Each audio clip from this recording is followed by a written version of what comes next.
Assalamualaikum warahmatullahi wabarakatuh. Assalamualaikum warahmatullahi wabarakatuh. Warahmatullahi wabarakatuh. Izin memperkenalkan diri, sebelumnya nama saya Alamsa dengan NIM 2283-2011. Di sini saya bertindak sebagai moderator pada mata kuliah mikroprosesor dengan dosen pengampu Ibu Desmira STMP.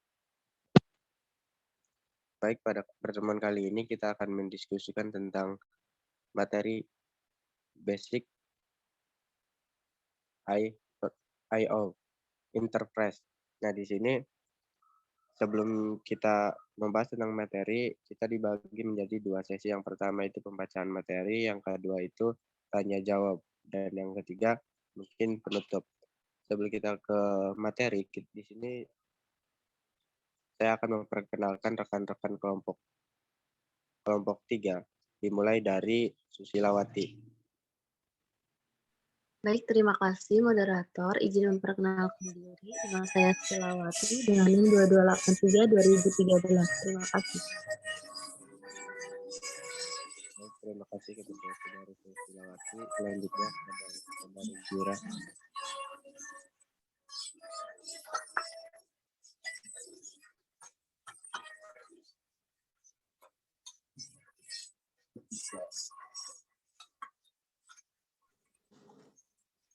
Baik, izin memperkenalkan diri. Sebelumnya mohon maaf saya off cam dikarenakan gangguan jaringan.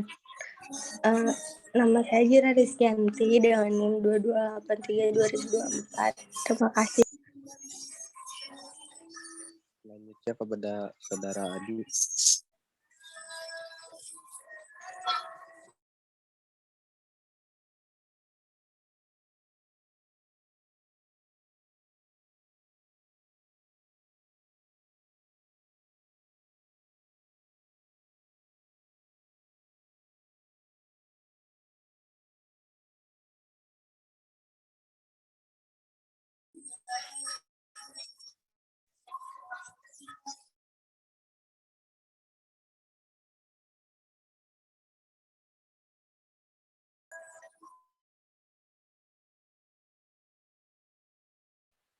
Kepada saudara Adi, silakan memperkenalkan diri. Baik, sebelumnya terima kasih untuk moderator. Sebelumnya izin memperkenalkan diri, nama Adi Pramono dengan NIM 283-2026. Terima kasih. Baik, terima kasih. Itulah rekan-rekan kita yang dari kelompok 3. Mari sekarang kita membahas tentang materi yang akan dibahas kali ini.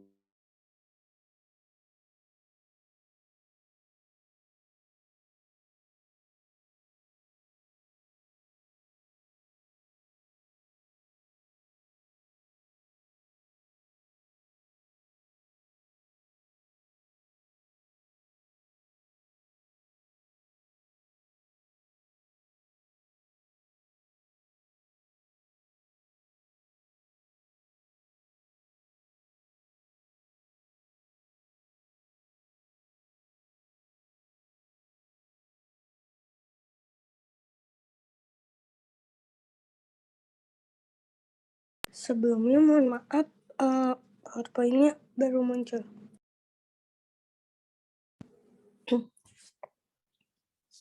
Nah, di sini itu mengenai unit input output yang dimana selain CPU dan unit memori, ada unit input atau output atau I/O, merupakan komponen pokok dalam sebuah sistem mikroprosesor, di mana si sistem mikroprosesor ini memerlukan unit I/O untuk menyajikan proses dan hasil pengelolaan CPU.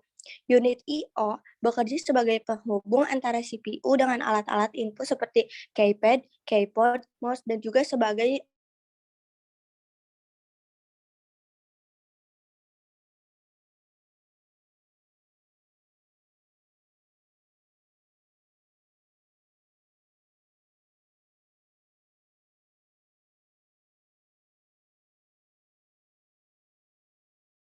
mikroprosesor adalah Z80, PIO, dan PPI 8255. Nah, berdasarkan pola aliran daripada I/O dapat digolongkan menjadi dua, yaitu I/O paralel atau I/O serial.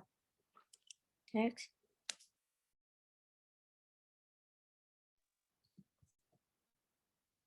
Di sini kita membahas I/O paralel, di mana I/O paralel ini adalah jenis I atau O yang mengalihkan data pada setiap port saluran secara paralel. Alih data secara paralel ini bekerja mengalihkan data secara serempak dari DO sampai dengan D7. Ada sejumlah saluran pengalir data yang disebut dengan port. Biasanya setiap port terdiri dari 8 bit saluran. Setiap port paralel dapat diprogram fungsi dan arah aliran data yang dibutuhkan. Nah, port paralel ini menyediakan keuntungan pada kecepatan akses karena ditransmisikan secara simultan. Berikut ini merupakan jenis I/O paralel yang sangat populer digunakan di lapangan, yaitu ada Z80PIO dan PPI 8255. Nah, Z80PIO itu atau Programmable Input Output ICJ80PIO merupakan ICAIO paralel terprogram berbuatan Zilog yang perilakunya dapat disetel menggunakan program. Nah, Z80PIO ini adalah salah satu chip yang diproduksi untuk fasilitas antarmuka Z80CPO dengan peralatan input-output. Nah, Z80PIO ini juga terdiri dari 2 port, yaitu ada port A dan port B. Nah, masing-masing port dilengkapi dengan pena-pena jabat tangan dengan 40 pin dalam 2 lajur fungsi. Masing-masing pin ini itu juga dapat dikelompokkan dalam 4 kelompok, yaitu di slide selanjutnya akan dijelaskan. Di situ ada kelompok push data. Kelompok push data itu ada dari D0 sampai D7. Adalah bus data 8 bit 2 arah digunakan sebagai saluran data dan kata perintah. Nah, kalau BA0 itu sampai A7 itu adalah saluran 2 arah untuk transfer data antara peralatan I/O dan port A. Selanjutnya itu ada RD dan ASTB adalah saluran sinyal status dan sinyal kontrol untuk operasi jabat tangan pada port A. Kemudian itu ada B0 sampai B7 merupakan saluran 2 arah untuk transfer data antara I/O dan port B. BRDY dan BSTB ini hampir sama, bedanya di B adalah saluran sinyal status dan sinyal kontrol untuk operasi jabat tangan pada port B. Yang kedua itu kan tadi ada kelompok kontrol, di mana kontrol ini ada B atau A merupakan salah adalah pin saluran sinyal pemilih port. Bisa kita lihat juga di sini di PowerPoint ada C atau D adalah ada pin saluran sinyal pemilih register kontrol atau register data. Selanjutnya ada CE adalah sinyal aktif rendah yang berfungsi sebagai pin pengaktif chip J80PIO. Ada MI adalah sinyal aktif rendah bekerja mesinkronkan kerja interrupt logik. Ada IORKI adalah sinyal input output request aktif rendah bekerja pada saat CPU mentransfer perintah atau data ke Z80CPO. Nah, juga ada yang terakhir ini ada bukan terakhir. Selanjutnya ada read adalah sinyal aktif rendah yang menunjukkan CPU membaca data dari I/O. Mungkin untuk selanjutnya akan dijelaskan oleh rekan saya, dikembalikan pada moderator. Baik, terima kasih kepada Saudari Jira yang sudah menjelaskan pemaparan yang pertama. Selanjutnya pemaparan materi kedua yaitu dilanjutkan kepada Saudara Adi.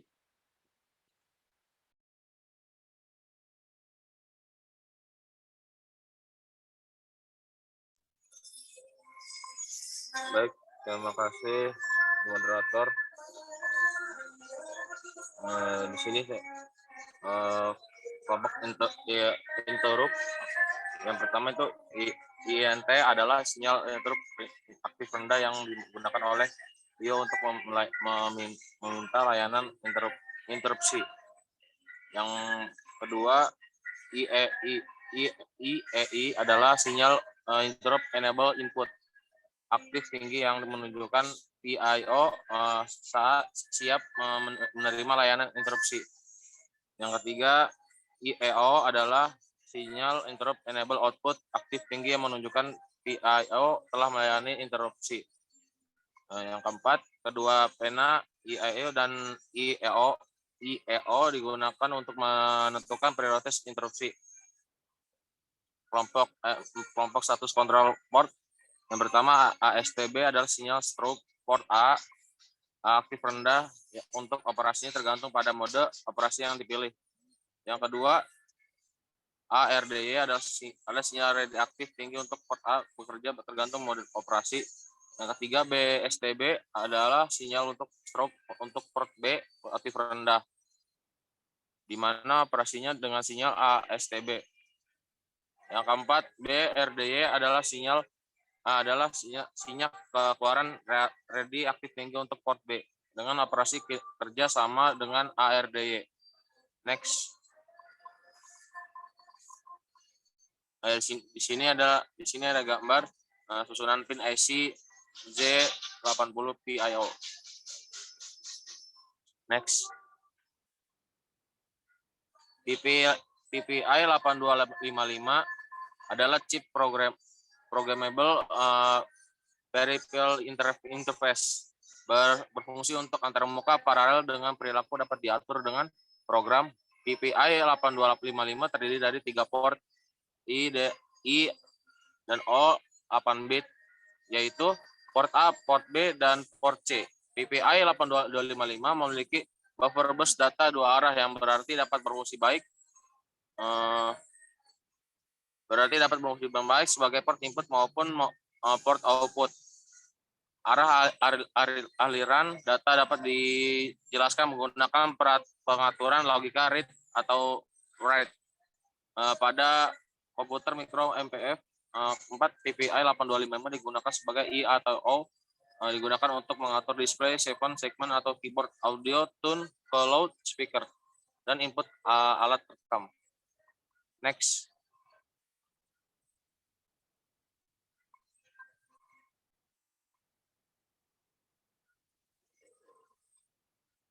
IO serial adalah unit masukan keluaran yang bekerja atas dasar prinsip urut atau seri. Dalam hal ini diperlukan proses konversi dari data paralel ke bentuk serial dan sebaliknya. Bentuk data seri ada 2 cara mengalihkan data seri, yaitu dengan alih data asinkron dan alih data sinkron. Alih data secara asinkron lebih sederhana daripada alih data sinkron, tetapi tidak dapat dilakukan secara alih dan data sinkron. Pada alih data asinkron, 1 byte data yang terdiri dari 8 bit data dikirim bit demi bit. Pada alih asinkron, dengan adanya bit start dan bit stop, pengiriman dan penerimaan data dapat dilaksanakan dengan baik. Namun kurang efisien sebab untuk mengirim 7 bit data butuh 10 bit data, termasuk bit start, bit paritas, dan bit stop. Pada alih data seri sinkron digunakan bit start dan bit stop, jadi pengiriman data dapat berjalan lebih efisien. Saya kembalikan lagi kepada moderator. Terima kasih. Baik, terima kasih kepada Saudara Adi. Selanjutnya untuk pemaparan pemateri ketiga yaitu dilanjutkan kepada Saudari Susi. Dipersilakan. Baik, terima kasih kepada moderator. Sebelumnya mohon maaf saya tidak bisa on cam karena kendala jaringan. Selanjutnya ada jenis I/O serial. Yang pertama itu ada I/O serial perangkat lunak. Serialisasi dan deserialisasi suatu data diselenggarakan oleh suatu perangkat program.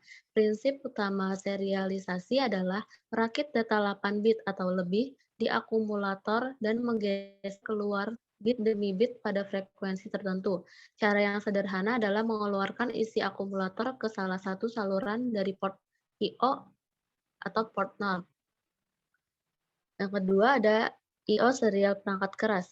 Salah satu komponen LSI standar adalah Universal Asynchronous Receiver Transmitter atau UART. UART bekerja mengubah data serial ke paralel dan data paralel ke serial. UART paling sering digunakan untuk operasi kecepatan rendah ke sedang, sedangkan untuk transmisi kecepatan tinggi digunakan jenis Universal Synchronous Receiver Transmitter atau USRT. Fungsi UART adalah sebagai pengubah serial ke paralel. Dua fungsi pokok UART adalah mengambil data paralel dan mengubah menjadi arus bit serial dengan diawali bit start, bit data, bit paritas, dan karakter penghenti. Dua, mengambil arus bit serial dan mengubahnya menjadi bit paralel. Selanjutnya, pencacah. Yang kedua, ada pencacah dan pewaktu terprogram, CTC. Pencacah dan pewaktu sangat diperlukan dalam sistem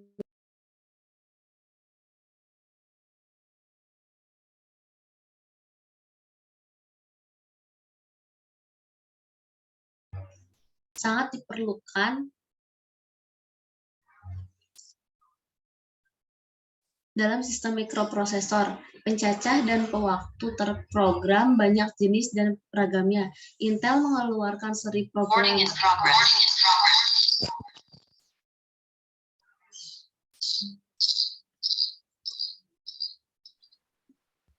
Intel mengeluarkan seri program interval timer atau PIT 8253. Gilog mengeluarkan seri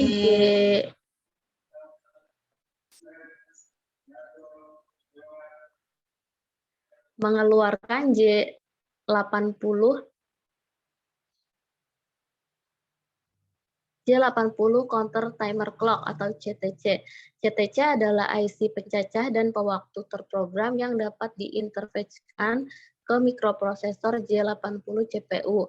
IC ini dapat mencacah pulsa atau peristiwa ada tidak sesuai dengan keadaan dari peristiwa. CTC merupakan komponen yang bekerja sebagai pencacah turun atau down counter. Sebagai down counter, CTC diisi dengan sebuah bilangan sebagai tahapan awal. Contoh kasus penerapan CTC yaitu untuk pengukuran besaran fisis. Misalnya suhu air yang dipanaskan dapat dibaca secara terprogram setiap 2 menit.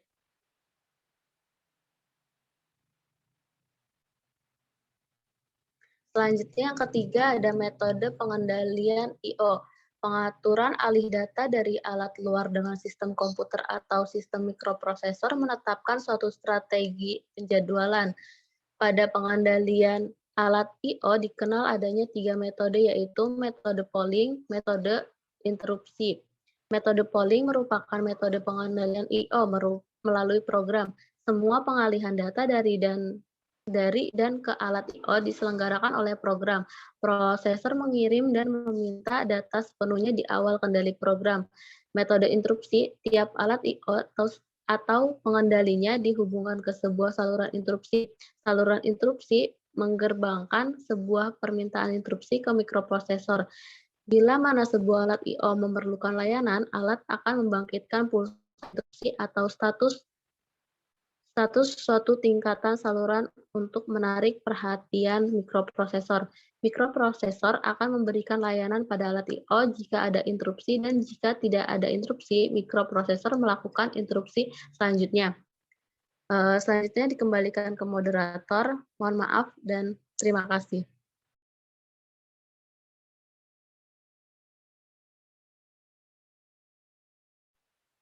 Baik, terima kasih kepada Saudari Susi. Selanjutnya, sebelum kita menutup diskusi kali ini, kita masuk ke sesi yang kedua, yaitu tentang tanya jawab.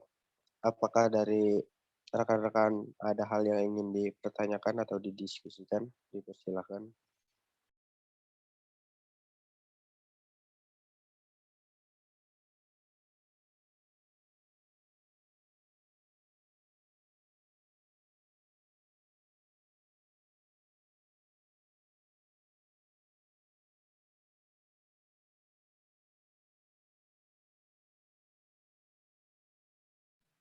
Izin bertanya.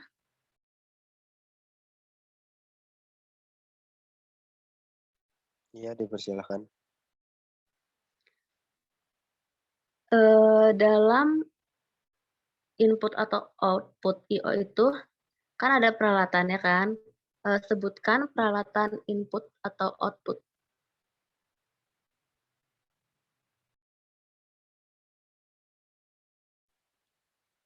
Nah, baik. Terima kasih kepada saudara Susi. Apakah rekan-rekan yang lain ada yang bisa menjawab atau menjelaskan dari pertanyaan yang telah diberikan tadi?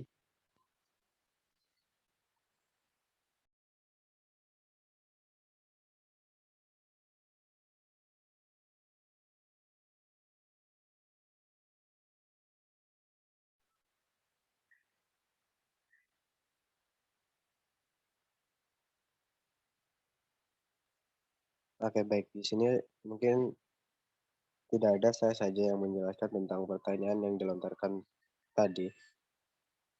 Nah, peralatan-peralatan input-output ini sebenarnya banyak sekali. Namun di sini saya akan sebutkan beberapa saja. Nah, peralatan input dan output ini seperti printer, monitor, keyboard, mouse, dan modem. Nah, seperti itu.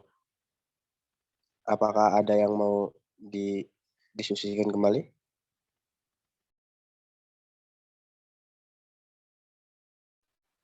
Cukup.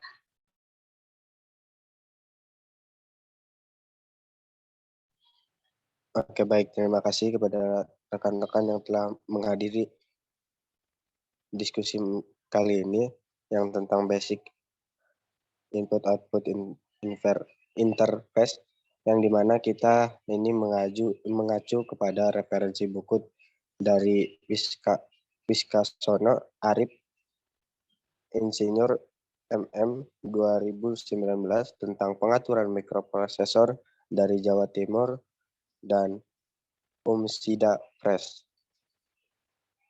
Nah, sekian dari kelompok 3, kurang lebihnya mohon maaf. Wassalamualaikum warahmatullahi wabarakatuh. Waalaikumsalam warahmatullahi wabarakatuh.